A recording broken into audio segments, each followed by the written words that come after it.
le MPP sort de son silence face à la presse ce matin. Le bureau exécutif national du parti au pouvoir revient sur plusieurs sujets d'actualité, dont l'affaire du coup de fil entre le président Roch Kaboré et Blaise Compaoré. Les responsables du MPP estiment que c'est l'œuvre d'acteurs malveillants désirés de ternir l'image du président Kaboré. Vous les entendrez dans ce journal. Et puis le gouvernement burkinabé discute autour des projets pilotes prévus pour la stratégie PPP, le partenariat public-privé. Quels sont les projets inscrits sur la liste pour être exécutés en mode PPP et qu'est-ce que cela rapporte au Burkina? On en parle dans cette édition. En voyage sur les routes du Burkina, vous avez certainement été approché par ces vendeurs à la criée qui vous proposent divers produits comme par exemple des œufs. Une activité qui marche bien pour ces nombreux jeunes qu'on rencontre sur l'axe Ouagadougou-Koudougou, mais qui n'est pas sans conséquence sur leur sécurité. Dans ce journal, images et témoignages. Bonsoir, ravi de vous retrouver. Mais d'abord, pour ouvrir ce journal, le président tchadien Idriss Itno a prêté serment ce lundi pour un 5e mandat dans un climat tendu après la mort dimanche d'un manifestant à Djamena lors d'une marche d'opposants qui contestait sa réélection. Idriss Déby, 64 ans, est réélu le 10 avril dernier avec près de 60% des voix. 14 chefs d'État et de gouvernement, donc Roch Marc Christian Kaboré, ont fait le déplacement de Djamena pour soutenir Idriss Déby. Le film de la cérémonie avec Godefroy Bazier. Le Burkina marque sa solidarité avec le peuple tchadien qui a donné un nouveau mandat de 5 ans à Idriss Déby Itno. C'est surtout un témoignage des relations d'amitié et de coopération franche qui existent entre les deux pays. En janvier dernier, lorsque le Burkina avait été victime d'attentats terroristes, le président tchadien était venu à Ouagadougou apporter le soutien du peuple tchadien à celui du Burkina. Roch Marc Christian Kaboré a été accueilli ce matin à son arrivée à Djamena par le Premier ministre Albert Payini Padakté. La salle de conférence qui abrite la cérémonie d'investiture, plus d'une dizaine de chefs d'État africains, Alpha Condé, Yoweri Museveni, Paul Kagame, Oumar El Mahamoudou Issoufou, bref, de nombreuses personnalités africaines et internationales ont aussi fait le déplacement du pays du Toumaï, comme on appelle le Tchad. Dans l'actualité ce soir, le bureau exécutif national du mouvement du peuple pour le progrès MPP était face à la presse ce lundi 8 août 2016 à Ouagadougou. Plusieurs sujets dont la rencontre du 5e traité d'amitié et de coopération burkinabé-ivoirien, les nouvelles mesures fiscales et le bilan des élections ont dominé les échanges avec les journalistes. D'autres points de l'actualité se sont invités au débat avec les hommes des médias, notamment le fameux coup de fil entre Blaise Compaoré et Roch Marc Christian Kaboré. Le point avec Jean Zongo et Mounir Akere. Le MPP, le mouvement du peuple pour le progrès, livre au cours de cette conférence de presse sa lecture de la situation nationale. Le parti réaffirme sa satisfaction quant aux taxes imposées sur les jeux de hasard, sur les boissons alcoolisées et sur l'importation des véhicules de haut calibre. Le parti prend acte du souci d'équité et de justice sociale lié à ces taxes qui concernent les couches les plus aisées de nos populations et encourage le gouvernement à mettre en œuvre rapidement ces mesures au regard de la situation financière difficile. L'affaire dite de coup de fil passé à l'ancien président Blaise Compaoré était aussi au menu. Le MPP parle de polémique, de diversion et d'intoxication. Le parti réaffirme son soutien au président du Faso sur ses positions maintes fois exprimées sur l'ancien président déchu, qui devra répondre de ses actes devant la justice burkinabé. Pour les dossiers de crimes économiques et de sang, le parti au pouvoir souhaite les résolutions avant 2017. Sur l'ensemble de ces dossiers, l'État avait mis à la disposition de la justice, au niveau des juges en charge des dossiers, le nombre de moyens nécessaires pour faire le travail. Au niveau du dossier Thomas Sankara, vous savez, et tous les efforts qui ont été faits à ce niveau-là. Le MPP félicite le gouvernement pour la réussite du 5e traité d'amitié et de coopération. Il dit soutenir le président du Faso dans son combat pour l'adoption d'une nouvelle constitution pour la 5e République.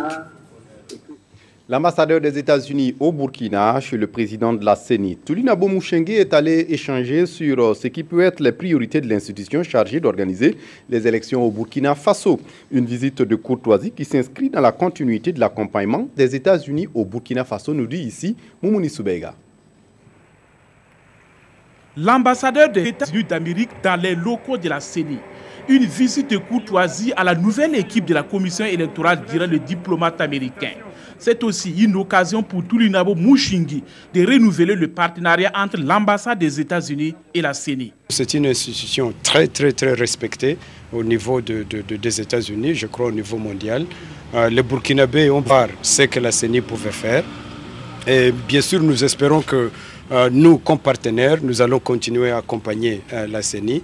Et c'était question de découvrir quelles sont les priorités, parce que quand même, il faut que les priorités puissent aller ensemble. Pour le nouveau président de la CENI, c'est un honneur pour son institution de recevoir une telle visite. De nouveaux défis se pointent à l'horizon et Newton Ahmed Barry dit compter sur l'ambassade des États-Unis pour les relever. Nous avons probablement l'obligation d'organiser dans les mois à venir la reprise des municipales. Ça, c'est une priorité. Nous sommes en train d'y travailler. Nous avons aussi la priorité, évidemment, de créer les conditions de l'opérationnalisation des Burkinabés de l'étranger. Et puis l'autre élément sur lequel je reviens très souvent aussi, c'est la question fondamentale de la maîtrise des coûts. Et donc évidemment la question de la soutenabilité du fait électoral. La sécurisation des élections, le transport des données et des technologies pour la publication des résultats des élections dans un bref délai sont autant de soutiens dont a besoin la CENI pour réussir l'organisation des scrutins au Burkina, selon Newton Ahmed Barry. La Côte d'Ivoire, la terre et Burni, a célébré ce 7 août ses 56 ans d'indépendance. Moment de réjouissance auquel a voulu s'associer le gouverneur de la région du Sud-Ouest au Burkina. Takseba Nikema s'est rendu à Boukani, localité située à la frontière, pour prendre part à ces festivités. Issa Kanana. Ce lundi, à la primature, le ministre de l'Habitat défend devant ses autres collègues un projet de construction de... L'ambassadeur des États-Unis d'Amérique dans les locaux de la CENI. Une visite courtoise. Colonie de vacances, commerce, apprentissage de petits métiers. Voilà ce qui rythme le quotidien de nombreux élèves ici à Gawa en ce mois d'août. À côté de ces élèves, cette période de vacances est une aubaine pour d'autres de renforcer leurs capacités en suivant des cours de vacances dans la perspective de bien préparer la prochaine année scolaire. En faisant les cours de vacances, ça peut m'amener à participer en 4e l'année prochaine. Ça peut aussi me donner des idées pour m'exprimer à mes études. J'ai choisi de faire le cours de vacances pour ne pas rester les bras croisés à la maison, pour que l'année 2016-17, que j'arrive à me passer en classe supérieure. Pour ces cours d'appui, l'accent est mis sur le français et les matières scientifiques. Des disciplines dans lesquelles les élèves rencontrent de sérieuses difficultés, aussi bien au primaire qu'au secondaire, selon les encadreurs. Ce sont des disciplines qui causent d'énormes problèmes aux enfants. La disposition des opérations, la résolution des problèmes. Nous allons d'abord évaluer ce que nous avons donné en classe. Également, il y a des évaluations qui vont aller jusqu'à la fin de l'année scolaire pour voir quel a été l'apport des cours de vacances. Si les élèves ont eu un gain, donc on va essayer d'évaluer tout ça là pour pouvoir faire un bilan. Voir maintenant qu'est-ce qu'il faut faire pour les éditions à venir. Amener les enfants à s'occuper utilement, c'est l'objectif poursuivi par les promoteurs de ces cours de vacances. Et pour certains parents, ces cours permettent aux enfants non seulement de prendre une avance sur l'année scolaire, mais aussi d'obtenir de bons résultats. C'est sûr qu'en cours d'année scolaire, il y a des choses qu'il n'a pas pu maîtriser. Il faut une remise à niveau et lui donner de l'avance sur les cours de l'année suivante. Généralement, c'est au premier trimestre que les enfants flashent après les vacances. Et quand ils font des cours de vacances, là, donc il y a quand même, ils gardent le niveau et ça leur permet d'avoir un bon rendement au premier trimestre. Selon les cycles et les établissements, il faudra débourser entre 3 000 et 5 000 francs CFA pour bénéficier des enseignements de ces cours d'appui. Technique dans le cours de ce journal, vous l'aurez compris, pour cette période de vacances, ils sont nombreux, ces élèves qui utilisent leur temps pour des cours de soutien scolaire. à Gawa dans le sud-ouest. Par exemple, une de nos équipes a pu s'intéresser à ces enfants qui préfèrent des vacances studieuses. Ali Sagnon et Isaka Nana ont signé ce reportage pour nous. Nous retrouverons le gouverneur du sud-ouest dans nos prochaines éditions. Le gouvernement burkinabé discute autour des projets pilotes prévus pour la stratégie PPP du pays. Le PPP, pour faire simple, c'est le partenariat public-privé. C'est en fait un mode de financement par lequel une autorité publique fait appel à des prestataires pour financer et gérer des réalisations à but public. La rencontre vient de s'achever cet après-midi à Ouagadougou. Quels sont les projets inscrits sur la liste des PPP au Burkina? Qu'est-ce que cela va rapporter au pays? Élément de réponse avec Zarissa Sanfo. Ce lundi, à la primature, le ministre de l'Habitat défend devant ses autres collègues un projet de construction de 40 000 logements à l'image de Maurice Bonani. Tous les ministres ici ont chacun défendu des projets qui leur sont chers et qu'ils estiment prioritaires. Des projets qui, une fois retenus, vont être inscrits dans le processus de financement du partenariat public-privé. Il y a deux implications majeures. La première, c'est que nous allons pouvoir commencer l'exécution de ce projet immédiatement sans attendre la recherche d'hypothétiques financements. Mais la deuxième implication, c'est que nous restons dans le cadre bien compris de l'appel à concurrence. Pendant plus de 7 heures d'horloge, ce sont 69 projets qui ont été passés au peigne fin. Nous avons pu inscrire le projet donc de recrutement de 5 producteurs indépendants pour la réalisation de 5 centrales solaires qui avaient déjà été autorisées par le Conseil des ministres. Nous avons également un autre projet de production d'électricité conventionnelle dans la partie S, à la sortie donc de Ouaga, pour pouvoir produire donc une puissance équivalente de 100 à 150 MW en fonction donc du type de technologie que le promoteur pourra nous proposer. Passé l'étape de la sélection, tous les projets retenus comme prioritaires vont être centralisés dans un document pour être soumis aux partenaires financiers. Et rendez-vous est pris dans 3 semaines pour connaître les projets sélectionnés. Je vous le disais en titre, voyage sur les routes du Burkina, vous avez certainement été approché par ces vendeurs à la criée qui vous proposent divers produits comme par exemple des œufs. Une activité qui marche bien pour ces nombreux jeunes qu'on rencontre sur l'axe Ouagadougou-Koudougou. Mais aussi une activité qui n'est pas sans conséquence sur leur sécurité, nous dit ici Draman Dadian et Isaac Afando. Ça coincé sur la route nationale numéro 1. Ils sont nombreux, ces vendeurs d'œufs qui prennent d'assaut les abords de la route à longueur de journée pour écouler leurs produits. Parmi eux, des élèves. Pendant les vacances comme ça, nous aussi on traîne avec ces œufs pour pouvoir aider pendant la rentrée, quoi. Voilà, pour ne pas fatiguer nos parents. Aujourd'hui, j'ai demandé plus de 3 000. Je peux dire que c'est bon, puisque peut-être d'ici demain, je peux vendre par exemple 5 000. Mokhtar Kwanda a fait du commerce d'œufs et de volailles son activité principale il y a maintenant une quinzaine d'années. Nous gagnons notre vie grâce à la vente de volailles et d'œufs. Le marché est parfois morose, mais au finish, on s'en sort. Mais où trouver ces œufs de pintade soigneusement conditionnés en sachets de 13, 14, voire 15 œufs, vendus actuellement à 1000 francs CFA? Généralement, les œufs que j'achète au passage ici sont abordables et de qualité. Nous parcourons entre 45 et 50 km de village en village afin de procurer les œufs, les pintades et les poules que nous revendons aux abords de la route. Poix est l'une des communes pourvoyeuses d'œufs de pintade dans le bloc MD. Mais leur conservation pose parfois problème. Les œufs sont actuellement disponibles dans tous les 10 villages de la commune de Poix. Mais certains d'entre nous ne maîtrisent pas les techniques de conservation, si bien que le processus de transformation commence avant même que certains œufs ne se retrouvent sur la place du marché.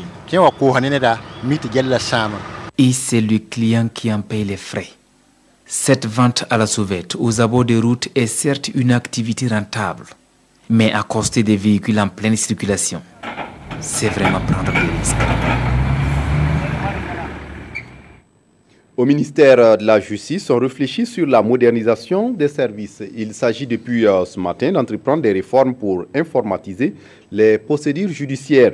La réflexion se mène au cours d'un atelier qui est destiné à lancer le processus d'élaboration du schéma directeur informatique du ministère. Mais avant, il faut faire le point sur l'existant, notamment la situation des directions, des juridictions, de l'administration pénitentiaire et de l'inspection technique des services. Kadi Sanogo.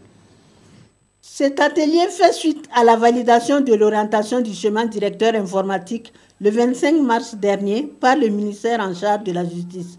Cette phase consiste à faire connaître cette orientation aux différents acteurs et à les informer de la composition de la structure administrative et technique qui encadre l'élaboration du schéma directeur informatique. L'objectif visé consiste à élaborer le schéma directeur informatique du secteur de la justice et des droits humains. Depuis un certain temps, le ministère a appris avec l'appui de l'Union européenne d'informatiser les différentes structures de la justice, depuis l'administration centrale jusqu'au niveau de l'administration, une plus grande efficacité.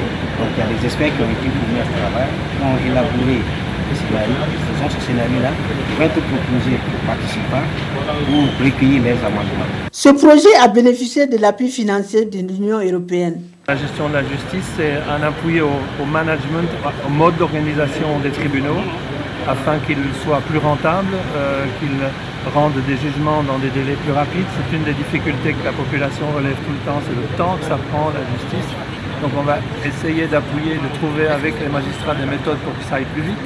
Cet acte permettra aux acteurs de la justice de mieux comprendre et de s'approprier la méthodologie permettant de définir et de valider les différents livrables pour une mise en place réussie du schéma directeur informatique.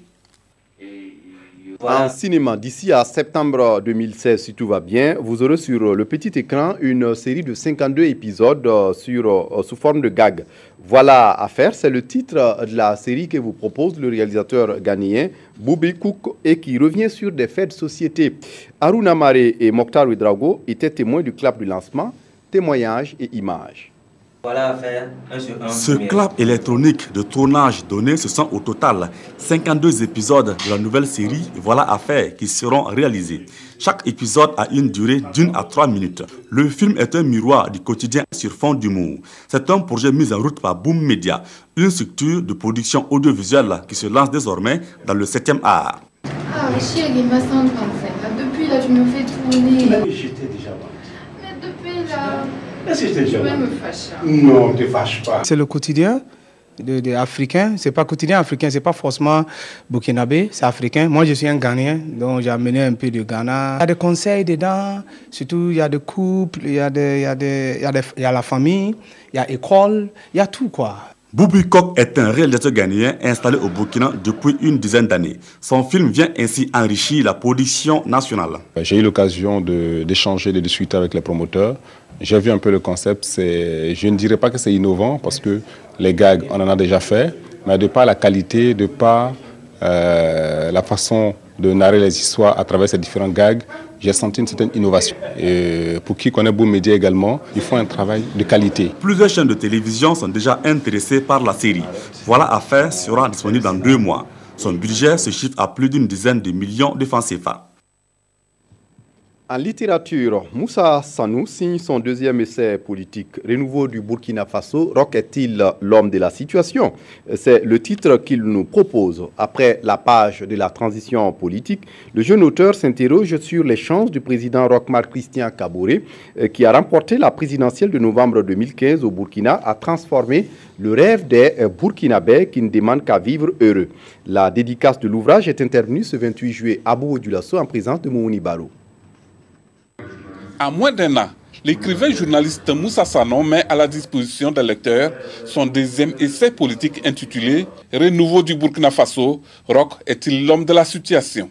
L'œuvre parue aux éditions L'Harmattan comporte 172 pages réparties en 9 chapitres. Le président Roch Marc Christian Kaboré est-il vraiment l'homme qui incarne le renouveau au Burkina Faso? C'est la question qu'elle soulève. C'est une question que je me pose, que beaucoup de gens aussi se posent.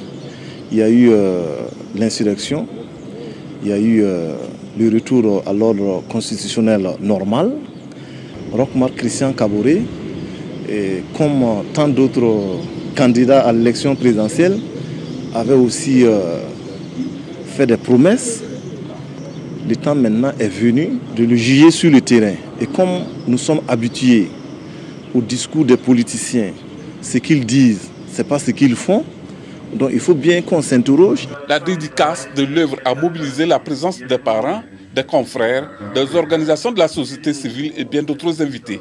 Et tous sont unanimes, le journaliste écrivain mérite des félicitations. Vraiment, il a eu ce mérite-là et c'est une interrogation quand même qui taraude l'esprit de pas mal de Burkinabés. Est-ce qu'il ne faut pas aussi essayer de montrer aux Burkinabés comment est-ce qu'ils doivent faire pour accompagner ce nouveau régime? Moussa Sanou assure que la prochaine œuvre va aborder la question de la communication dans la ville de Sia, une ville qui connaît justement des difficultés dans le domaine de la vie de l'écrivain. À l'étranger, le leader de Boko Haram, Aboubakarou Shekaou, promet le feu à ses adversaires diffusé dimanche soir. Il promet ainsi intensifier ses combats, balayant les divisions internes du groupe islamiste nigérien révélé la semaine dernière. La vidéo, un enregistrement de 24 minutes, est une nouvelle réponse à un entretien d'Abou Moussab al-Barnawi dans Al-Nabab, hebdomadaire officiel de l'État islamique, où l'homme était présenté mardi comme le nouveau wali, c'est-à-dire le chef du califat de l'Afrique de l'Ouest. On termine ce journal par la revue de presse des quotidiens de ce lundi, revue de presse signée Abdourahmane Zongo. Sortira pas de la Maca, Herman Yamugo quelque part le chou gras de la presse qui se livre une certaine bataille de vérité.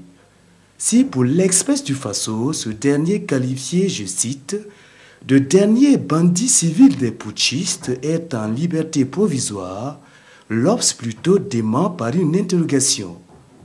Qu'est-ce qui coince pour sa libération, se demande le quotidien L'Observateur avant de conclure. Wait and see. Sidoya, lui, s'invite dans l'univers carcéral sous le titre de Bienvenue dans l'enfer. Enfer commente le quotidien d'État à cause de la surpopulation carcérale avec son cortège de promiscuité, malnutrition, défaut d'hygiène et de soins de santé, atteinte à l'honneur et à la dignité. Illustration avec le quotidien d'État parlant d'un camp de concentration. 1000 personnes sont détenues dans un bâtiment d'une capacité de 800 places. De l'enfer, faisons un détour au paradis, enfin presque, selon les dernières nouvelles du Faso, pour qui la saison est généreuse dans le Grand Orient du Burkina, en l'occurrence dans la région de l'Est. Des signes annonciateurs d'une bonne récolte affiche le quotidien DNF en relation avec la visite du ministre de tutelle qui lui affirme « Au regard des exploitations que nous avons visitées, nous pouvons espérer pour cette campagne beaucoup de récoltes. » En football, les cheminots réalisent un doublé en remportant le Graal, souligne les éditions Le Pays. C'est tout pour ce journal. Merci de votre attention. Très bonne suite de programmes sur la RTB. Au revoir.